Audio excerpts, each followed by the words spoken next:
సంక్రాంతికి వస్తున్న మూవీతో కెరీర్లోనే బిగ్గెస్ట్ హిట్ అందుకున్నాడు విక్టరీ వెంకటేష్.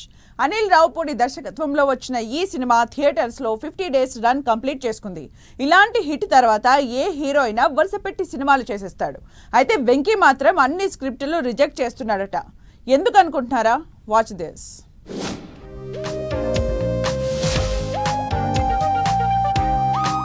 సంక్రాంతికి వస్తున్నామంటూ సంక్రాంతి పండగకి వచ్చిన వెంకీ మామ కెరియర్ లో బిగ్గెస్ట్ హిట్ ఖాతాలో వేసుకున్నాడు. ఫ్యామిలీ ఆడియన్స్ ను మెప్పించి వసూళ్ల వర్షం కురిపించాడు. 300 కోట్ల గ్రాస్ కి పైగా కలెక్ట్ చేసింది సంక్రాంతికి వస్తున్న మూవీ. అయితే ఈ సినిమా హిట్ ఇచ్చిన కిక్ తో హీరో వెంకటేష్ చాలా జాగ్రత్త పడుతున్నాడట. ఇకపై చేసే సినిమా ఖచ్చితంగా హిట్ అవ్వాలని ఫిక్స్ అయ్యాడు. సంక్రాంతికి వస్తున్నాం రిలీజ్ తర్వాత దాదాపుగా 25కు పైగా కథలు విన్నాడని టాక్. అయితే ఒక్కటి కూడా ఓకే చేయలేదు వెంకీ. ఏమాత్రం కొద్దిగా బాలేదు అని అనిపించినా ఎంత పెద్ద డైరెక్టర్ అయినా సరే రిజెక్ట్ చేసేస్తున్నాడని తెలుస్తోంది.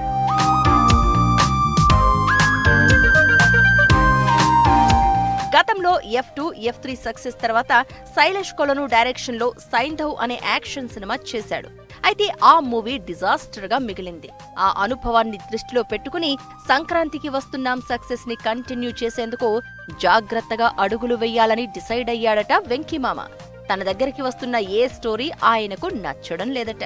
కొత్త డైరెక్టర్స్ నుంచి సీనియర్ డైరెక్టర్ల వరకు స్టోరీలు చెప్తున్నా ఎవ్వరికీ గ్రీన్ సిగ్నల్ ఇవ్వడం లేదని టాక్. ఆలస్యం అయినా సరే మరో మంచి హిట్ తో రావాలని డిసైడ్ అయ్యాడట. 300 కోట్ల రీజనల్ బ్లాక్ బస్టర్ తర్వాత చేసే సినిమా అంటే ఆ మాత్రం జాగ్రత్తలు వడపోతలు ఉండాలి. లేదంటే మళ్లీ ఫ్లాప్ పడిందంటే మార్కెట్ లెక్కలు క్రేజ్ మారిపోతాయి. వెంకీమామ జాగ్రత్తలోనూ ఓ అర్థం ఉందని ఫ్యాన్స్ అనుకుంటున్నారు. ఇన్ని రిజెక్ట్ చేస్తున్నారు సరే, నెక్స్ట్ ఎలాంటి మూవీకి ఓకే చెప్తారా అని ఫ్యాన్స్ కూడా వెయిట్ చేస్తున్నారు.